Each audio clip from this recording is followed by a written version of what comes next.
Energy level diagrams of certain molecules are energy level diagrams of ethene, butadiene, hexatriene, and benzene. Our molecules in the molecular energy level diagram. When we compare those diagrams, it will be like this. This is for ethene, for butadiene, for hexatriene, and for benzene. The molecular energy diagram will be like this. And you can see here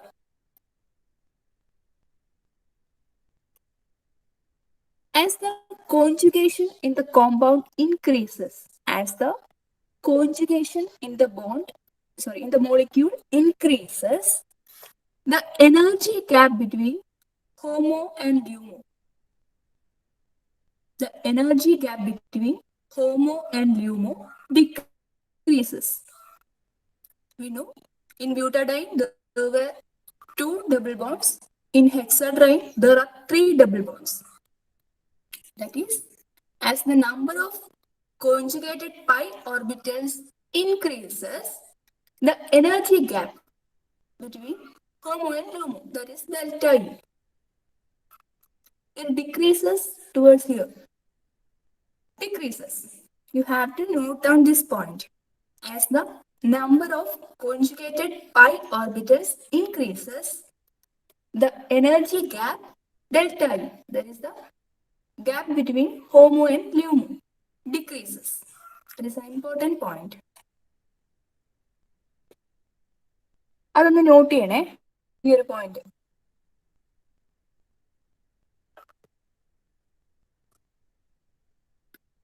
എന്താണ് ആ point പറഞ്ഞതെന്ന് മനസ്സിലായോ?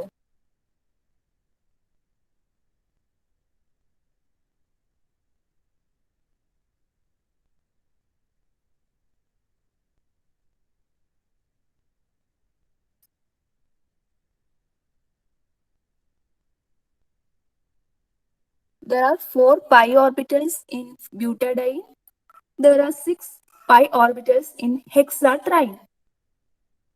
As the number of conjugated pi orbitals increases from 4 to 6, the energy gap delta E, that is the gap between HOMO and LUMO, decreases. Delta E of hexatriene is less compared to butadiene.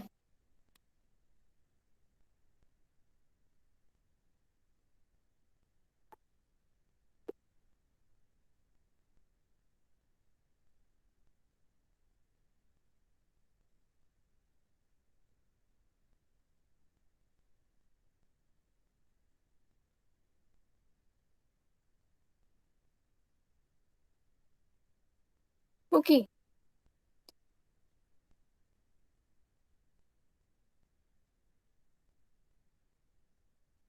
Then about the instrumentation of UV visible spectroscopy. Instrumentation of UV visible spectroscopy. ഇതൊരു important question ആണ്. University question പേപ്പറിൽ പല പ്രാവശ്യം repeat ചെയ്തിട്ടുള്ള ഒരു question ആണിത്. Instrumentation of UV visible spectroscopy. എന്താ ചെയ്യേണ്ടത്? ആദ്യം നിങ്ങൾ ഈ ഒരു ഫിഗർ വരക്കണം. എന്നിട്ട് അതിലെ ഓരോ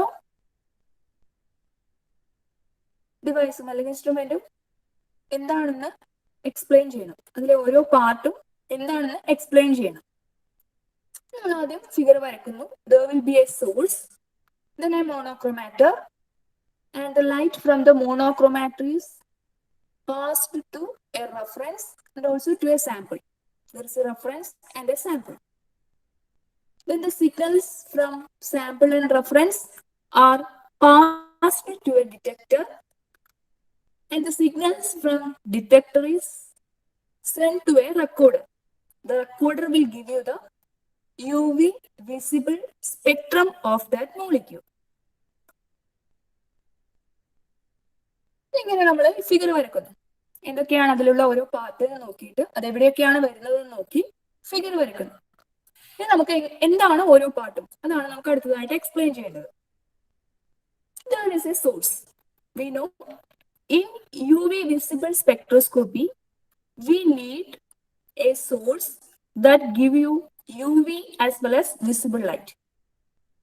In UV visible spectroscopy, we need a source that gives you UV light as well as visible light. We need both light, UV and visible. For that, we use tungsten filament lamp and hydrogen discharge lamp. We use tungsten filament lamp and hydrogen discharge lamp for UV and visible light. Tungsten filament lamp will give you visible light. Hydrogen discharge lamp will give you UV light. Tungsten filament will give you visible light. Hydrogen discharge lamp will give you UV light. This is the source that we use in UV visible spectroscopy. And in modern instruments, we use xenon flash lamps. That is about the light source. Which lamp will be used as the source in UV visible spectroscopy. Then about the second part. That is a monochromator. Light from the source will be forced onto a monochromator. Why do we use a monochromator? So, what is the function of a monochromator? What is the function of a monochromator?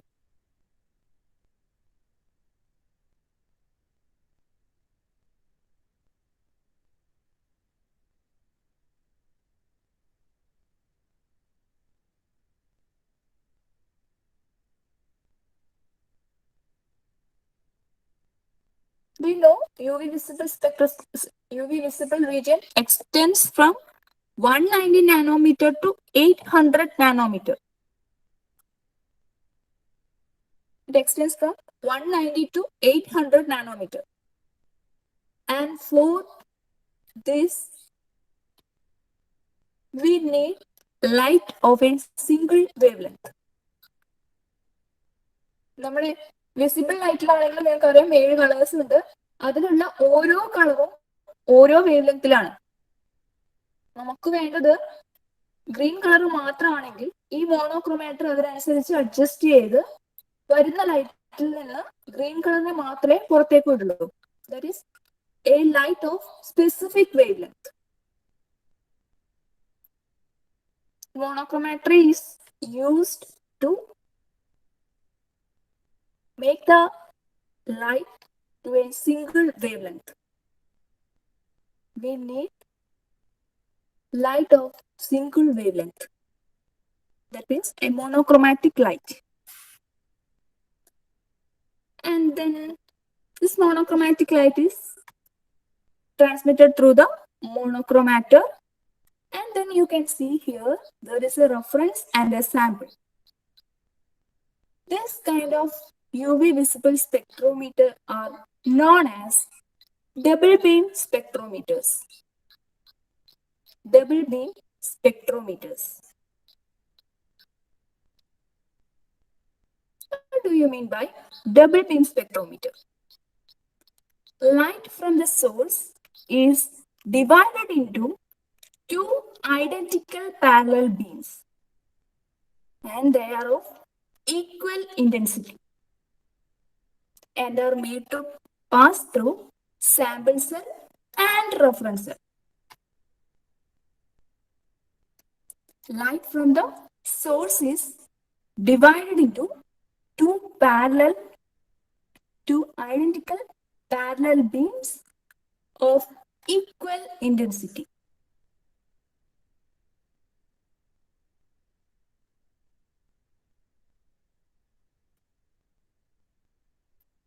That is why it is known as double beam spectrometer.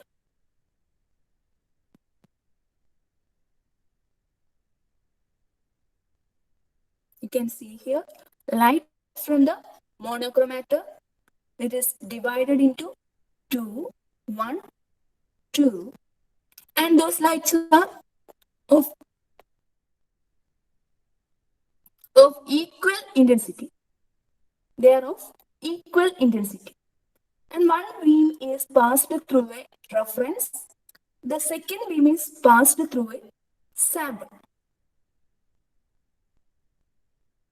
That is why this instrument is known as double beam spectrometer. Double beam spectrometer.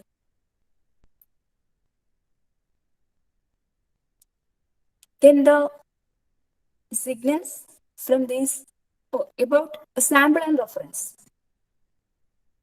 എന്താണ് ഈ സാമ്പിളും എന്താണ് റെഫറൻസും? നമുക്ക് ഏത് മോളിക്യൂളിന്റെ U V visible spectrum ആണോ വേണ്ടത് അതിനെയാണ് നമ്മൾ ഈ സാമ്പിൾ എന്ന് പറയുന്നത്. ഏത് മോളിക്യൂളിന്റെ യു വി വിസിബിൾ സ്പെക്ട്രം ആണോ നമുക്ക് വേണ്ടത് അതിനെയാണ് സാമ്പിൾ എന്ന് പറയുന്നത്. ആ സാമ്പിളിനെ ലിക്വിഡ് സ്റ്റേറ്റിലാണ് യു വി വിസിബിൾ സ്പെക്ട്രോസ്കോപ്പിയിൽ അനലൈസ് ചെയ്യുന്നത്. സാമ്പിളിന്റെ ലിക്വിഡ് സ്റ്റേറ്റ് എന്ന് വെച്ചാൽ ഈ സാമ്പിൾ മോളിക്യൂളിനെ ഒരു സോൾവെന്റിലേക്ക് ഡിസോൾവ് ചെയ്യുന്നു. നമ്മുടെ sample it will be in the solid state. We have to dissolve that solid sample in a suitable solvent, and those solvents include water, ethanol, hexane, cyclohexane, etc. These are the solvents used in UV visible spectroscopy: water, ethanol, hexane, cyclohexane, etc.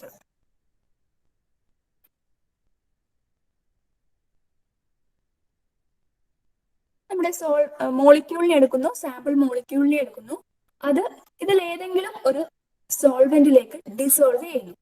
അങ്ങനെ നമുക്ക് സാമ്പിളിന്റെ solution കിട്ടുന്നു. ആ സാമ്പിളിന്റെ സൊല്യൂഷനാണ് ക്യുവെറ്റ് എന്ന് പറയുന്ന ഒരു vessel. ക്യുവെറ്റ് എന്നാണ് വെസലിന് പറയുന്നത്. ക്യുവെറ്റിൽ ഈ ഒരു സാമ്പിൾ സൊല്യൂഷൻ എടുക്കുന്നു. Then about reference. എന്താണ് reference? Pure solvents are known as reference. Here we use pure solvents as reference. Molecule ഏത് സോൾവെന്റിൽ ഡിസോൾവ് ചെയ്തിട്ടാണോ സൊല്യൂഷൻ ആക്കിയിരിക്കുന്നത് ആ സോൾവെന്റിനെയാണ് റെഫറൻസ് എന്ന് പറയുന്നത്. ഓക്കെ, മനസ്സിലായോ? റെഫറൻസും സാമ്പിളും തമ്മിലുള്ള ഡിഫറൻസ് മനസ്സിലായോ?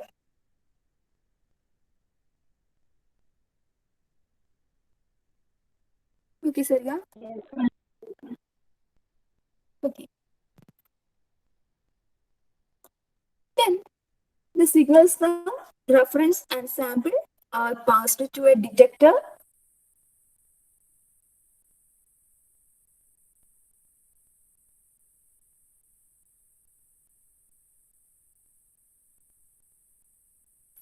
And the detector transmits the signal to a recorder, and it will give you an output in the form of a graph. This will be the output of UV visible spectrometer. In this graph, you can see here there is absorbance versus wavelength. So, absorbance is recorded as a function of wavelength. The graph will be between absorbance and wavelength. This is the output.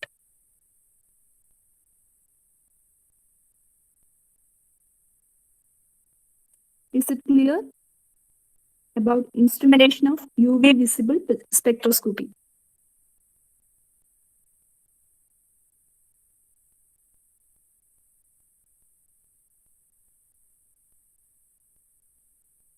ഇപ്പൊ ഇത് important ആണ് കേട്ടോ. ഞാൻ പറഞ്ഞു university പല പ്രാവശ്യം repeat ചെയ്ത് ചോദിച്ചിട്ടുള്ള ഒരു ക്വസ്റ്റ്യൻ ആണ്.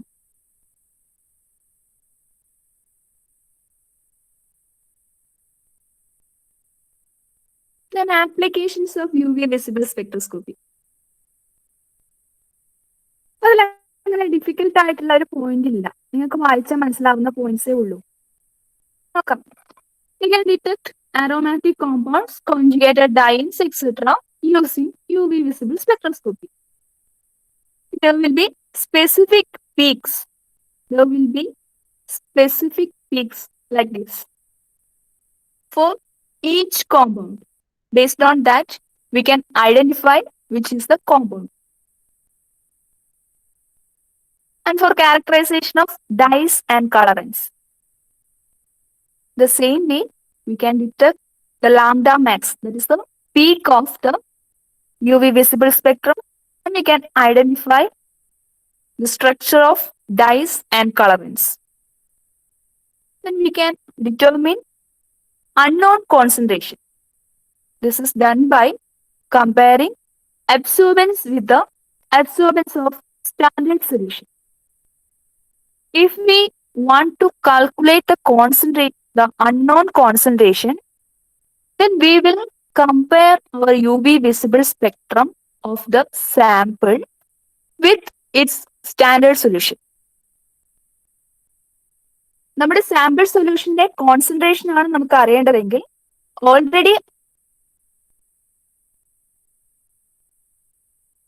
ഓൾറെഡി ആ സാമ്പിൾ സൊല്യൂഷൻ അതിന്റെ സ്റ്റാൻഡേർഡ് സൊല്യൂഷൻ ഉണ്ടാക്കിയിട്ടുണ്ടാവും. ഓൾറെഡി അതിന്റെ ഒരു ഡാറ്റ നമുക്ക് ഉണ്ടാവും. ആ സാമ്പിളിന്റെ സ്റ്റാൻഡേർഡ് ഡാറ്റ നമുക്ക് ഉണ്ടാവും. ആ ഡാറ്റയായിട്ട് കമ്പയർ ചെയ്തിട്ടാണ് അൺനോൺ കോൺസെൻട്രേഷൻ കാൽക്കുലേറ്റ് ചെയ്യുന്നത്. That is the third point. Then fourth one, detection of impurities. നമ്മുടെ സാമ്പിൾ പ്യുവർ ആണോ എന്ന് ചെക്ക് ചെയ്യാം. എങ്ങനെ ചെക്ക് ചെയ്യാം? ഓൾറെഡി പ്യുവർ സാമ്പിളിന്റെ ഡാറ്റ നമ്മുടെ കയ്യിലുണ്ടാവും. ഇനി നമുക്ക് ചെക്ക് ചെയ്യേണ്ട സാമ്പിളിന്റെ UV വിസിബിൾ സ്പെക്ട്രം നമ്മൾ എടുക്കുന്നു. അത് സ്റ്റാൻഡേർഡ് ആയിട്ടുള്ള ആ കോമ്പൗണ്ടിന്റെ ഡാറ്റയായി കമ്പയർ ചെയ്താൽ അൺവാണ്ടഡ് പീക്സ് ഒക്കെ നമ്മുടെ സാമ്പിളിൽ ഉണ്ടെങ്കിൽ, സ്റ്റാൻഡേർഡ് ഡാറ്റയായിട്ട് കമ്പയർ ചെയ്യുമ്പോൾ നമ്മുടെ സാമ്പിളിൽ അൺവാണ്ടഡ് പീക്സ് ഒക്കെ ഉണ്ടെങ്കിൽ അതിൽ ഇംപ്യൂരിറ്റി ഉണ്ട് എന്നാണ് മീൻ ചെയ്യുന്നത്. സ്റ്റാൻഡേർഡ് ഡാറ്റയായിട്ട് നമ്മുടെ സാമ്പിളിനെ കമ്പയർ ചെയ്യുന്നു for the detection of impurities. Then study of kinetics of chemical reactions. നമുക്ക് ഡിസൈഡ് ആയിട്ടുള്ള പ്രൊഡക്റ്റ് കിട്ടിയോ എന്ന് ചെക്ക് ചെയ്യാം. ആ റിയാക്ഷൻ എത്രത്തോളം നടന്നു, അതിന്റെ കൈനറ്റിക്സ് സ്റ്റഡി ചെയ്യാൻ വേണ്ടി UV വിസിബിൾ സ്പെക്ട്രോസ്കോപ്പി യൂസ് ചെയ്യാം. ക്ലിയർ ആണോ? മനസ്സിലായോ? ഇതോടെ നമ്മുടെ UV വിസിബിൾ സ്പെക്ട്രോസ്കോപ്പി ഇവിടെ തീരുകയാണ്. എന്താണ് UV വിസിബിൾ സ്പെക്ട്രോസ്കോപ്പിയുടെ principle? The different types of electronic transitions. Then about the energy level diagrams of those four molecules, instrumentation of UV visible spectroscopy and its applications. ഇത്രയാണ് നമ്മൾ ഡിസ്കസ് ചെയ്തത്. എവിടെയെങ്കിലും എന്തെങ്കിലും doubt ഉണ്ടോ about UV visible spectroscopy?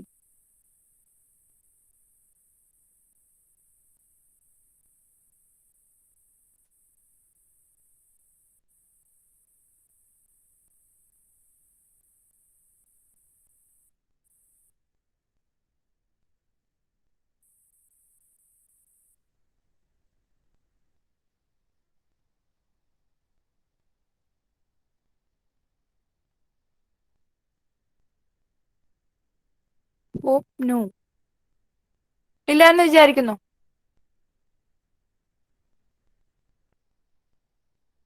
Then the second type. ആദ്യത്തേത് UV visible spectroscopy ആയിരുന്നു, അല്ലെങ്കിൽ electronic spectroscopy ആയിരുന്നു. UV visible spectroscopy or electronic spectroscopy. This is the second type, IR spectroscopy. Infrared radiation ആണ് യൂസ് ചെയ്യുന്നത്. That is why it is known as IR spectroscopy.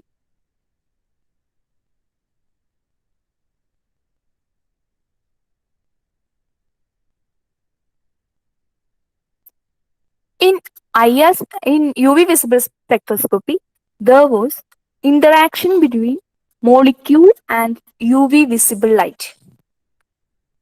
Here, In IR spectroscopy, there is interaction between molecule and IR light. There is interaction between molecule and IR light, infrared light. And infrared light, it extends from 500 to 4000 centimeter inverse. This is the unit of wave number. Centimeter inverse, it is the unit of wave number, not wavelength. That is the unit of wave number. In IR spectroscopy, there will be interaction of molecules with infrared light, and this infrared light will extend from 500 to 4000 centimeter inverse. This centimeter inverse is the unit of wave number, not wavelength.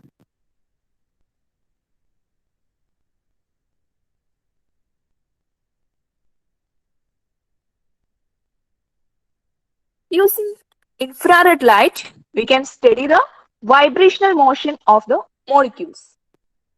Using infrared light, we can study the vibrational motion of the molecule. Using UV visible light, we study the electronic transition within the molecule using UV visible light. Using infrared light, we can study the vibrational motion of the molecule.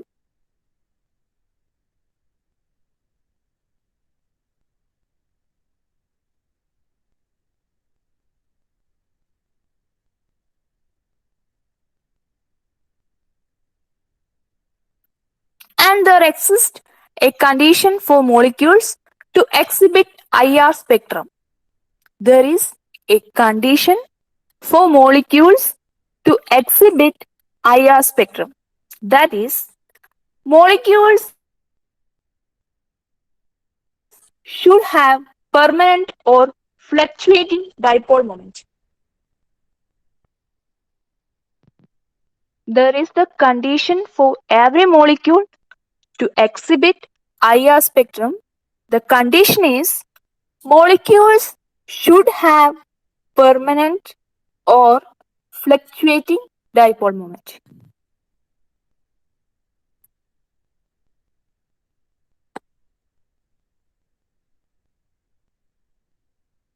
IR spectroscopy study ചെയ്യുന്നത് ഒരു മോളിക്യൂളിന്റെ vibrational motion ആണ്.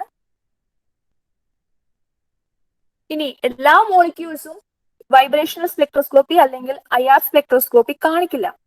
അവിടെ ഒരു condition exist ചെയ്യുന്നു. ആ കണ്ടീഷനാണ് മോളിക്യൂളിന് ഒരു permanent അല്ലെങ്കിൽ ചേഞ്ച് ചെയ്യുന്ന ഒരു ഡൈപോൾ മൊമെന്റ് വേണം. ആ ഡൈപോൾ മൊമെന്റ് ഉള്ള മോളിക്യൂൾസിന് മാത്രമേ IR സ്പെക്ട്രം കാണിക്കാൻ കഴിയുള്ളൂ. അപ്പൊ നിങ്ങൾക്ക് അവിടെ നിന്ന് എക്സ്പെക്ട് ചെയ്യാവുന്ന ഒരു ക്വസ്റ്റ്യൻ ആണ്, കുറച്ച് മോളിക്യൂൾസ് തന്നിട്ട് അതിൽ ഏതൊക്കെ മോളിക്യൂൾസ് IR സ്പെക്ട്രം കാണിക്കും, ഏതൊക്കെ മോളിക്യൂൾസ് IR സ്പെക്ട്രം കാണിക്കില്ല. അങ്ങനെ ഒരു ക്വസ്റ്റ്യൻ നമുക്ക് അവിടെ എക്സ്പെക്ട് ചെയ്യാവുന്നതാണ്. കാരണം ഡൈപോൾ മൊമെന്റ് ഉള്ള മോളിക്യൂൾസ് മാത്രമേ IR സ്പെക്ട്രം കാണിക്കുള്ളൂ.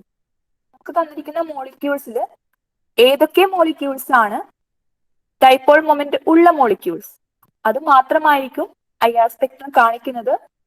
അങ്ങനെ IR സ്പെക്ട്രം കാണിക്കുന്ന മോളിക്യൂൾസിനെയാണ് IR ആക്റ്റീവ് എന്ന് പറയുന്നത്. IR സ്പെക്ട്രം കാണിക്കുന്ന മോളിക്യൂൾസിനെയാണ് IR ആക്റ്റീവ് എന്ന് പറയുന്നത്. നമുക്ക് നോക്കാം അത് എങ്ങനെയുള്ള മോളിക്യൂൾസ് ഒക്കെയാണ്. Before that, what is the principle of IR spectroscopy? The principle behind IR spectroscopy. IR spectroscopy involves the transition between vibrational energy levels of a molecule having change in dipole moment with vibration of a bond. The principle of IR spectroscopy, it is important. IR spectroscopy involves the transition between vibrational energy levels of a molecule having change in dipole moment with vibration of a bond. That is the principle of IR spectroscopy.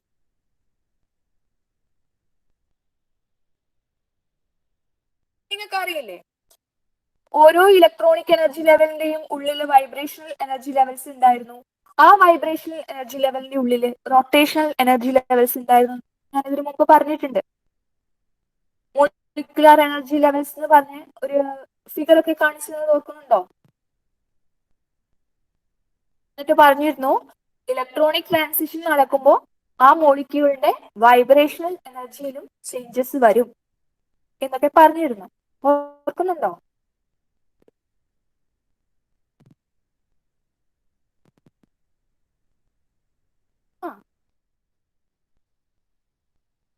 ആ vibrational energy ലെവൽസിനാണ് ഇവിടെ change വരുന്നത്.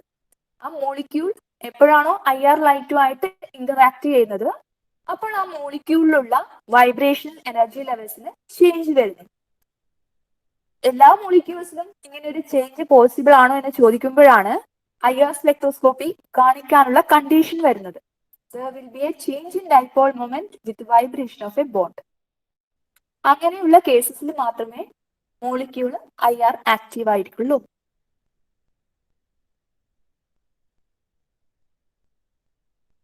Then, what is the application of IR spectroscopy?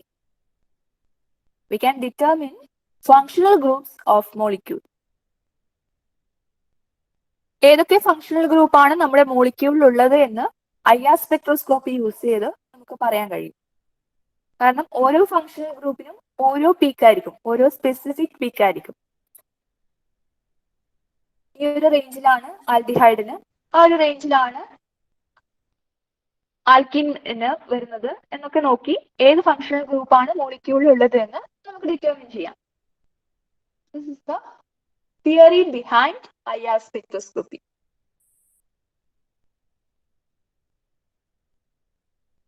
Clear?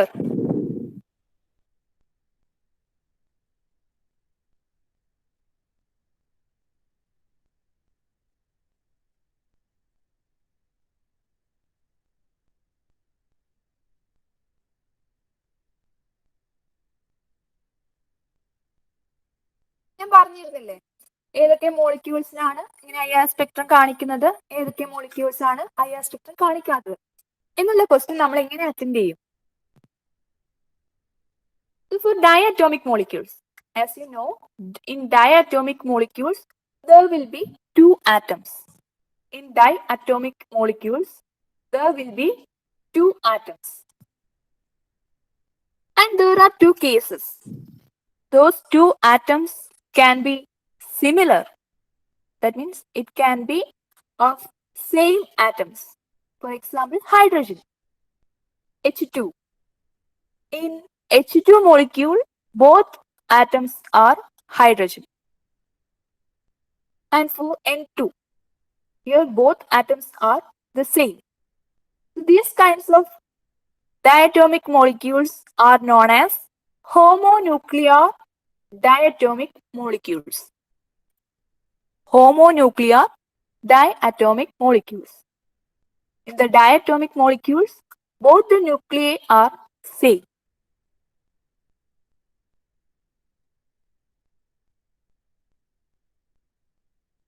For homonuclear diatomic molecules, the dipole moment is equal to 0.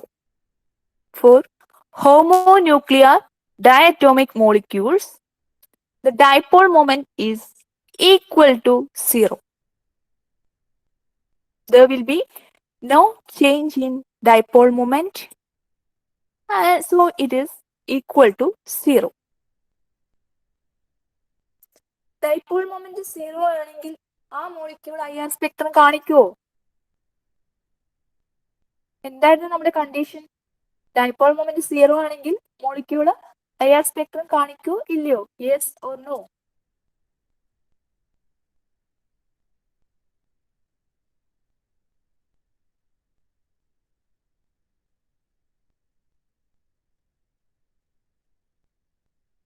Yes, no, no. Dipole moment 0 ആണെങ്കിൽ molecule IR spectrum കാണിക്കില്ല. അതുകൊണ്ടാണ് ആ മോളിക്യൂൾസിനെ IR inactive എന്ന് പറയുന്നത്. Dipole moment 0 ആണ്. Therefore, that molecule cannot exhibit IR spectrum. Hence, those molecules are known as IR inactive. For example, hydrogen molecule, nitrogen molecule, and oxygen molecule. These are the homonuclear diatomic molecules. The two atoms in the molecule are of same nuclei.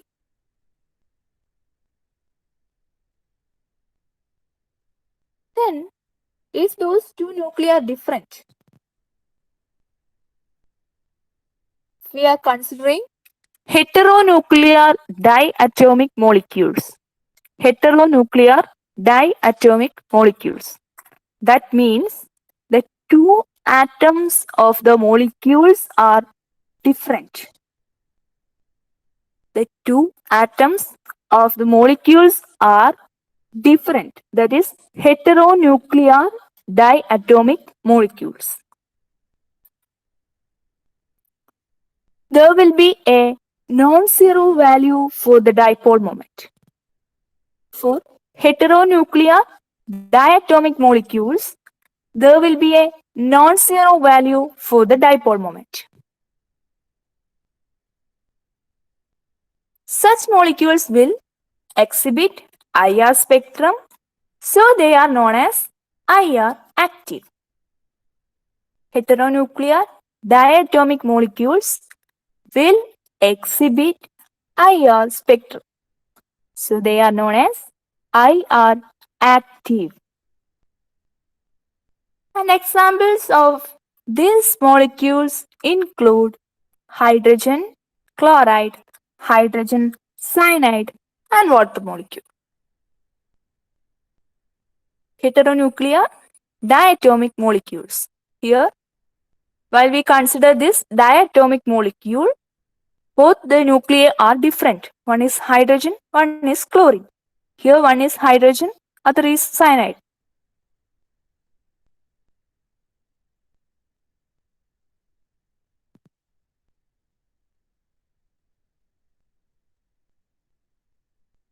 നിങ്ങൾക്ക് എക്സാമിന് എന്ത് ചെയ്യാം?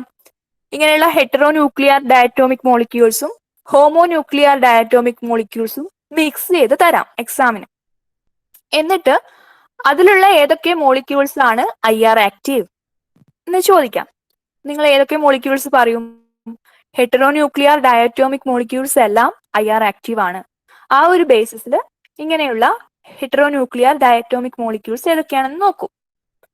എന്നിട്ട് അതൊക്കെയാണ് IR active എന്ന് പറയും. അതിന് reason ചോദിച്ചാൽ എന്താ ചെയ്യാ? ഹെറ്ററോന്യൂക്ലിയർ ഡയറ്റോമിക് മോളിക്യൂൾസിൽ ഡൈപോൾ മൊമെന്റ് നോൺ സീറോയാണ്. നോൺ സീറോ ആയതുകൊണ്ട് those molecules will be IR active. That will be your answer.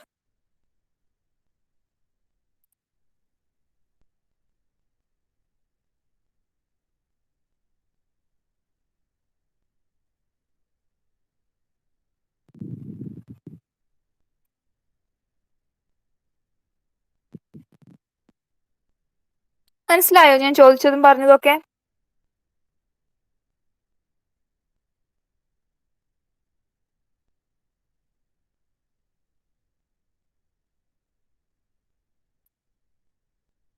Okay. Then പറഞ്ഞു using IR light we can study the vibrational motion within a molecule. Using IR light we can study the vibrational motion in a molecule. Then which are the vibrational modes possible for a molecule? Which are the vibrational modes possible for a molecule? ഒരു മോളിക്യൂളിലെ ബോണ്ടിന് vibrate ചെയ്യാം. അത് ഏതൊക്കെ രീതിയിൽ vibrate ചെയ്യാം, എങ്ങനെയൊക്കെ ആ മോളിക്യൂളിന് vibrate ചെയ്യാം, അതാണ് ഈ വൈബ്രേഷണൽ മോഡ്സ് നമുക്ക് പറഞ്ഞു തരുന്നത്. ഓക്കെ, നമുക്കറിയാവുന്നത് ലീനിയർ ആയിട്ടുള്ള ഒരു വൈബ്രേഷൻ മാത്രമല്ലേ? അങ്ങനെയല്ല, ഒരു മോളിക്യൂളിന് പല രീതിയിൽ വൈബ്രേറ്റ് ചെയ്യാം. അത് ഏതൊക്കെയാണ് നമുക്ക് നോക്കാം. Before that, what is vibrational modes? എന്താണ് ഈ വൈബ്രേഷണൽ മോഡ്സ്? വൈബ്രേഷണൽ മോഡ്സ് എന്നും ഡിഗ്രീസ് ഓഫ് ഫ്രീഡം എന്ന് പറയുന്നതും രണ്ടും ഒന്ന് തന്നെയാണ്. വൈബ്രേഷണൽ മോഡ്സും ഡിഗ്രീസ് ഓഫ് ഫ്രീഡം എന്ന് പറയുന്നതും ഒന്ന് തന്നെയാണ്. രണ്ടും ഒന്നിനെ തന്നെയാണ് ഇൻഡിക്കേറ്റ് ചെയ്യുന്നത്. Then what is degrees of freedom? We know a molecule will exist in space. Right? A molecule will exist in space. Then how can we describe the position of an atom within that molecule? സ്പേസിൽ occupy ചെയ്യുന്ന ഒരു മോളിക്യൂളിന്റെ ആറ്റംസിന്റെ position, സ്പേസിൽ occupy ചെയ്യുന്ന മോളിക്യൂളിലെ ആറ്റത്തിന്റെ position എവിടെയാണെന്ന് നമുക്ക് എങ്ങനെ describe ചെയ്യാം? ഒരു മോളിക്യൂളിൽ എത്ര ബോണ്ട് ലെങ്ത്തിലാണ് അടുത്ത ആറ്റം ഇരിക്കുന്നത്, അല്ലെങ്കിൽ എത്ര ആംഗിളിലാണ് അടുത്ത ആറ്റം ഇരിക്കുന്നത് എന്നൊക്കെ നമുക്ക് ഡിസ്ക്രൈബ് ചെയ്യണമല്ലോ. അതിന് വേണ്ടിയിട്ടാണ് ഈ വൈബ്രേഷണൽ മോഡ്സ് അല്ലെങ്കിൽ ഡിഗ്രീസ് ഓഫ് ഫ്രീഡം യൂസ് ചെയ്യുന്നത്.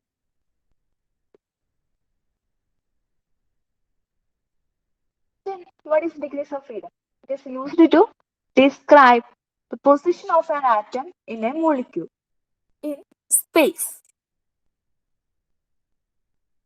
Then for an atom requires 3 degrees of freedom corresponding to 3 Cartesian coordinates. അറിയാം, സ്പേസിലാണ് ആ മോളിക്യൂൾ ഒക്കുപ്പൈ ചെയ്യുന്നതെങ്കിൽ സർട്ടൻലി അവിടെ 3 കാർട്ടീഷ്യൻ കോർഡിനേറ്റ്സ് ഉണ്ടാവും. എക്സ്, വൈ, സെറ്റ് അല്ലെ? നമ്മൾ ഗ്രാഫ് വരയ്ക്കുന്നത് 2 ഡയമെൻഷനിലാണ്. അതുകൊണ്ടാണ് അതിന് എക്സും വൈയും ആക്സിസും മാത്രം വരുന്നത്. ഇവിടെ ആറ്റം മോളിക്യൂള് സ്പേസിലാണ് ഒക്കുപ്പൈ ചെയ്യുന്നത്. അതുകൊണ്ട് അതിന് 3 കാർട്ടീഷ്യൻ കോർഡിനേറ്റ്സും റിക്വയർഡ് ആണ്. അതുകൊണ്ട് ഒരു ആറ്റത്തിന്റെ പൊസിഷൻ പറയണമെങ്കിൽ 3 degrees of freedom corresponding to 3 Cartesian coordinates നമുക്ക് ആവശ്യമാണ്. For an atom, then if there are n number of atoms, for an atom there are 3 degrees of freedom. For a molecule having n number of atoms, there will be 3n degrees of freedom. You have to note down this. For a molecule having n atoms, the number of degrees of freedom equal to 3n. 3 into number of atoms. Here there are n atoms. Therefore, degrees of freedom equal to 3 into n. 3n.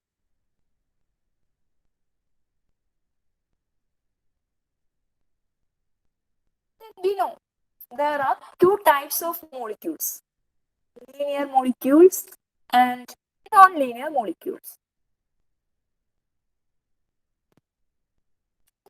രണ്ട് type molecules ഉണ്ട്. Structure linear ആയിട്ടിരിക്കുന്ന molecules ഉണ്ട്, non linear ആയിട്ടുള്ള molecules ഉണ്ട്. CO2, HCl അതൊക്കെ linear ആയിട്ടുള്ള molecules ആണ്. Water molecule ഒരു നോൺ ലീനിയർ മോളിക്യൂൾ ആണ്. അങ്ങനെയുള്ള രണ്ട് ടൈപ്പ് മോളിക്യൂൾസ് എത്ര വൈബ്രേഷണൽ മോഡ്സ് പോസിബിൾ ആണ് അതാണ് നമ്മൾ പറഞ്ഞു വരുന്നത്. അതെങ്ങനെ നമുക്ക് കാൽക്കുലേറ്റ് ചെയ്യാം?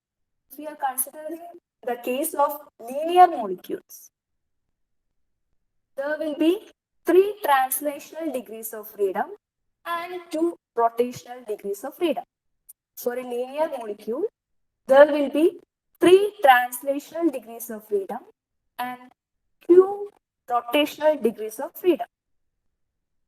Totally, we have 3n number of degrees of freedom, and out of 3n, 5 are used for translation and rotation. Totally നമുക്ക് 3n ഡിഗ്രീസ് ഓഫ് ഫ്രീഡം ഉണ്ട്. അതിലെ 3 ട്രാൻസ്ലേഷണൽ ഡിഗ്രീസ് പറയാനും 2 റൊട്ടേഷണൽ ഡിഗ്രീസ് പറയാനും വേണ്ടി എടുത്തു. ഇനി ഈ 3n എത്രയാണ് റിമൈനിങ് ആയിട്ട് കിടക്കുന്നത്? 3n minus 5 ആയിരിക്കില്ലേ? ടോട്ടലി 3n ഉണ്ട്. അതിലെ 3 ട്രാൻസ്ലേഷൻ പറയാനും 2 റൊട്ടേഷൻ പറയാനും എടുത്തു. അങ്ങനെ 5 നമ്മൾ ഓൾറെഡി യൂസ് ചെയ്തു. ഇനി ബാക്കിയുള്ളതെല്ലാം വൈബ്രേഷണൽ മോഡ്സ് ആണ്. That is total number of possible vibrational modes equal to 3n minus 5. Total number of possible vibrational modes equal to 3n minus 5. ഇതാണ് നമുക്ക് വേണ്ട equation. Last one. Total number of possible vibrational modes.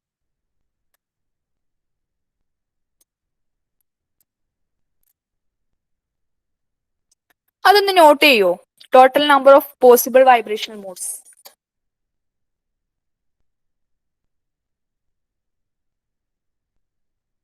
Note ചെയ്തോ? 3 minus 5.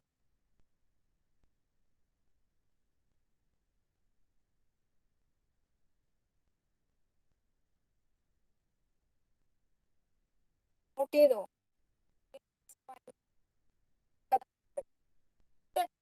Homework ആയിട്ട് ചെയ്യാം. Question vibrational modes calculate ചെയ്യാം. Question എഴുതിക്കോളൂ. അതിനിടയിൽ attendance പറഞ്ഞു. Ardra. Present, ma'am. Abhijith. Present, ma'am. Abhijith K P. Present, ma'am. Abhirag. Present, ma'am. Present, ma'am. Aditya. Present, ma'am. Advaith. Present, ma'am. Afra. Present, ma'am. Akshaya. Present, ma'am. അമൽ. Present, ma'am. Amana. Present, ma'am.